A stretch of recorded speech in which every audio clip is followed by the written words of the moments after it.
بەڵێتەوەری گرنگی ئەم بڵتنەی هەواڵەکانم تایبەت بوو بە بەشداریکردنی سەرۆکۆزیران مەسرور بارزانی لە لووتکەی جیهانی حکوومەتەکان لە دوبەی بە تایبەتی کە ئەم لووتکەیە لەژێر ناونیشانی داهاتی حکوومەتەکان و هەروەها کاریگەری ئەم حکوومەتانە بەڕێوە دەچێت چەندین ئەجەدای گرنگیش لەخۆ دەگرێت زیاتر لە 6,000 کەسایەتی لە 150 وڵاتەوە بە بەشداری 35 سەرۆک و سەرکردەی وڵاتان بەڕێوە دەچێت ڕۆڵ و پێگی هەرێمی کوردستان بەشداریکردن لە کۆڕ و کۆڕبندە نێودەوڵەتیەکان لەم کاتە هەستیارەدا بە تایبەتی بابەتێکی گرنگی ئەم لووتکەیە دەبێت. ئەمەوێت لەگەڵ میوانەکەم لەسەرم بابەتە قسە بکەم. دکتۆر ئاراس خۆشناو سەرۆکی سنتەری زانیاری و لێکۆڵینەوەی استراتژی لە هەولێرەوە لەگەڵما. دکتۆر ئاراس سپاس کە لەگەڵ کوردستان 24 با لە لێدوانی جەنابی سەرۆکۆزیران مەسرور بارزانیەوە دەست پێ بکەم کەمێک بەر لە ئێستا بۆ ڕۆژنامەنووسان قسەی کردوتی لەم کاتە هەستیارەدا بەشداریکردنی هەرێمی کوردستان لە لووتکەیەدا زۆر گرنگە. ئەمێ بزانم بەشداری حکوومەتی هەرێمی کوردستان ڕۆڵ و پێگەی لە لووتکەی جیهانی حکوومەتەکان لە دوبەی لەم کاتەدا چۆن دەبینی؟ سوپاس پێم وایە جەنابی سەرۆکی حکوومەت زۆر بە هەم بە کورتی و هەم بە ڕوونی باسی کرد.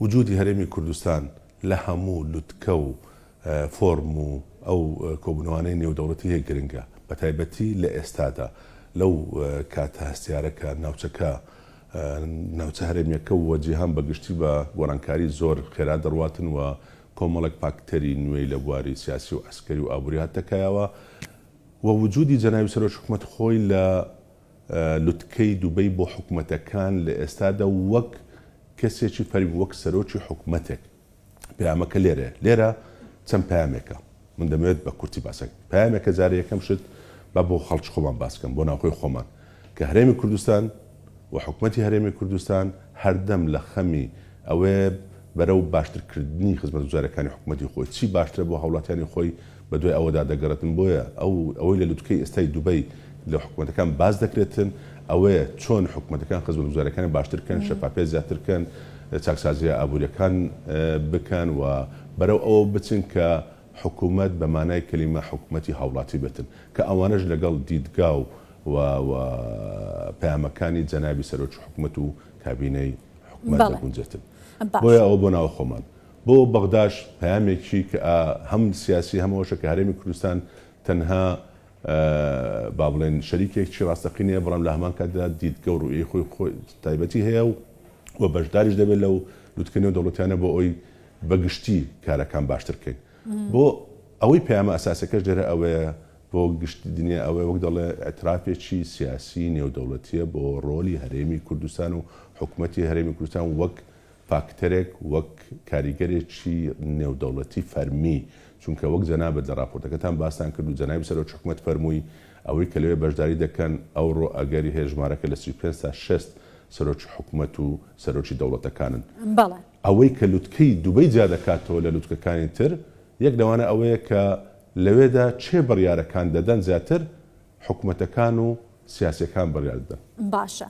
دکتۆر ئاراس ئەجندای لووتکەکە ئەمساڵ لەژێر ناونیشانی حکومڕانی جیهانی و سەرکردایەتی کاریگەرە. سەرۆکۆزیران مەسرور بارزانی سبەی وتارێک پێشکەش دەکات تایبەت بە دیدگای هەرێمی کوردستان بۆ حکومڕانی و بەرەو پێشبردن بە تایبەتی بینیمان لە ماوەی کابینەی نۆیمی حکوومەتی هەرێمی کوردستان وەرچەرخانێکی گرنگ لە شێوازی حکومڕانی لە هەرێمی کوردستان ڕوویدا بە دیجیتاڵیکردنی دامەزراوەکانی حکوومەت چاکسازی و کۆمەڵێک بابەتی گرنگ کە ئێستا فۆکۆسی جیهان و حکومڕانی جیهانی لەسەرم خاڵانەیە. ئەمە چەندە گرنگە کە وڵاتان بە ئەو چاوان ئەرێنیەوە بڕوان هەرێمی کوردستان و پێشکەوتنەکانی لە بواری حکومڕانی و شوێنپەی لە حکومڕانی جیهانیدا. ئەوە یەکێک لە مەبەستە سەرچەکانی بەشداربوونی جەنابیانە کە بڵێن هەرێمی کوردستان و حکوومەتی هەرێمی کوردستان بەشێکە لە جیهانی پێشکەوتوو جیهانی ئەوەی کە بەرەو بە ئەلکترۆنیکردن و دیجیتاڵیکردنی حکوومەتەکان و زیاتر پێشکەشکردنی خزمەتەکان بە ئەلکترۆنی بۆ هەوڵاتیانی خۆی دەچێت و ئێمە نمونەیەکی بەرجەستەی واقعیمان هەیە. دەمانێت ئەو نمونەیە شێرکەین لەگەڵ دنیا و هەروەها ئەوەی سوودیش لە تەجروبەکانی دنیا وەرگرین بۆ باشترکردنی نموزەجەکەی خۆماندا. ئەوە هەدەفە سەرچەکەیە لەبیر نەکەن. جەنابەت کۆمەڵێک تەوەرت باس کرد.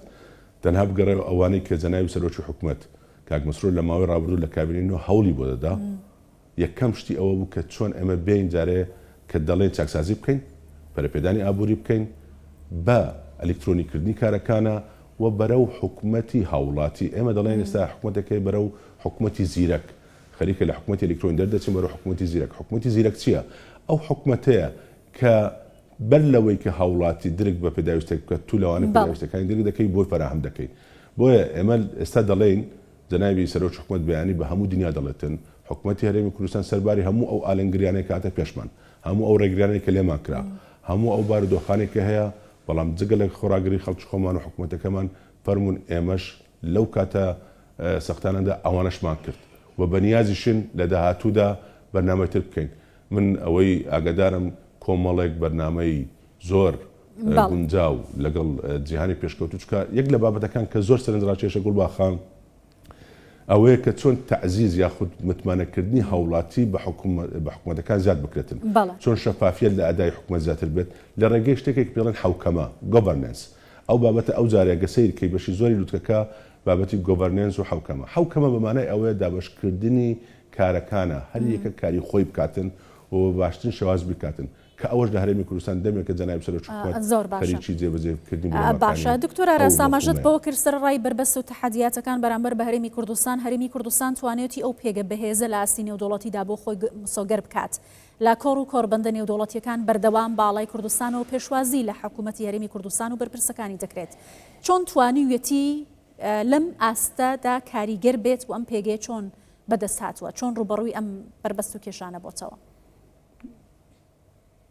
گوڵباخان ئەو پێگەیە سەرباری خەباتی چەندین ساڵەی گەلەکەمان و قوربانیدانی پێشمەرگە و سەرکردایەتی سیاسی کوردستان، بەڵام ئێمە لە کوردستاندا سەرڕای ئەوەی کە زار بەزار بۆ خۆمان هەندێک ڕخنە و تێبینی و گلەیمە لە ناو خۆمان هەیە و لە حکومڕانی خۆمان دەبێت بۆ باشترکردنی کارەکان، بەڵام ئەوەی لە هەرێمی کوردستاندا پێشکەشکرا لەو ماوەیە و لەو ژینگە با بڵێن ئەو ئێمە پێ دەڵێن ژینگەیەکی ئاڵۆز و تێکەڵاو سەیری دەوروبەری خۆمانکەن.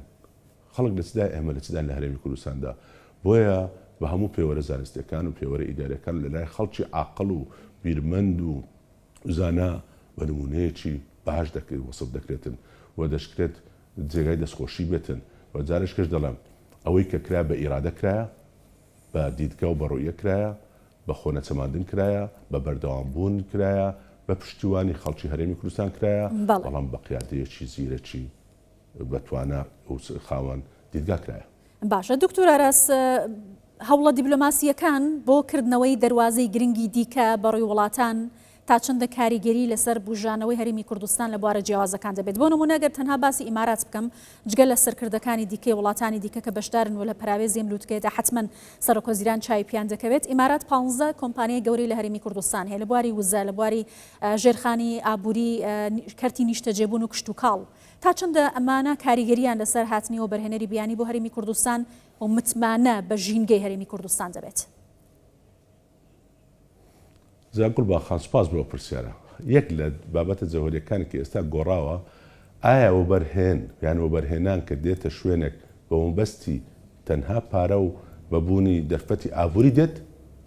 ئێستا هەموو مەفهومەکە گۆڕا. یەک لەوانەیە کە ئەو جارێ لە دووبەی زۆر مناقشە دەکرێت، ئەوش ئەوەیە نەخێر.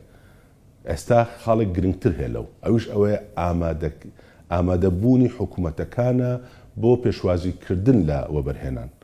ناوە خۆی یاخود دەرەچیبی لە ڕێگەی چەند خاڵێکەوە، یاساکانە، سیاساتی حکوومەتە، ئامادەبوونی حکوومەتە، پابەندبوونی تیپی، پاڵپشتیکردنی حکوومەتە بۆ بەرهێنان، ئەوانەی کە جەرئابی سەرۆکی حکوومەت کردی لە ڕابردوودا و هەنگاوەکانی حکوومەت بەگشتی و ئەو ئاستی ئەو ڕێکەوە بەرهێنان لە هەرێمی کوردستان پێگەیشتی، ئەوانە هەمووی گەواهی دەرن بەوەی کە ئێمە لە هەرێمی کوردستان، حکوومەتی هەرێمی کوردستان بە هەموو نەوعێک ئامادەیە و پێشوازی دەکە و بگرێت پاڵپشتی وەبەرهێنان دەکاتن. ئەو خەڵە زۆر گرنگە کە وای لێبێتن وەبەرهێنان نەک لەبەر ئەوەی بێت بەس قازانجکردن، لەبەر ئەوەی دێتە شوێنێک کە لەو شوێنە فعلەن هەم استقرار هەیە، استقراری سیاسی هەیە، نسبیاً استقراری ئەمنی هەیە و لە هەمان کات لە ڕووی ئابووری و سەرنجڕاکێشە، بەڵام لە ڕووی ئیداریشەوە ئەو خاڵەی من زۆر جار ئەو قسەم کردی گوڵباخان بەداخەوە لە پێشترێ لە دراستەکانی ئێمە من بۆ خۆشم لەوانەیە کە کردوم، یەک لەو لەم پەرانەیەک لە بەردەم و بەرهێنانی دەرەچی و بابەتە کارجێڕیەکان بوو، بابەتی ڕۆتین و نەبوونی ئەلکترۆنی، نەبوونی یەک پەنجەرەی و کۆمەڵ نەبوونی ئەوەی پێی دەگوترا پلانی استراتیژی بۆ بەرهێنانەوەوانە. ئێستا خۆشبەختانە حکوومەتی هەرێمی کوردستان ئەوانەی هەموو ئامادە کردی و هەیتی و دەچێت بە دنیا دەڵێت فەرمون، چونکە بۆچ دەڵم بە دنیا دەڵم، ئەوەی ئێستا لە دووبەی دەکرێتن هەموو چاوی هەموو دنیای لەسرە، هەموو دروستکەرانی بڕیار و وەڕێدەرەکانی دنیای تێدایە. دەڵێت ئێمە لە هەرێمی کوردستان سەرباری ئەو ژینگەی هەمانە ئابووریە، بەڵام لە ڕووی ئیدیکارجێڕی و ئیداری و حکوومەتیشەوە ئەو ئامادەکاریەکانی ئێمەیە و ئەوەش پێشوازەکانی ئێمە. بەڵێ زۆر سپاس دەکەم دکتۆر ئاراس خۆشناو سەرۆکی سەنتەری زانیاری و لێکۆڵینەوەی استراتژی لە هەولێرەوە لەگەڵمان بوو. سپاس.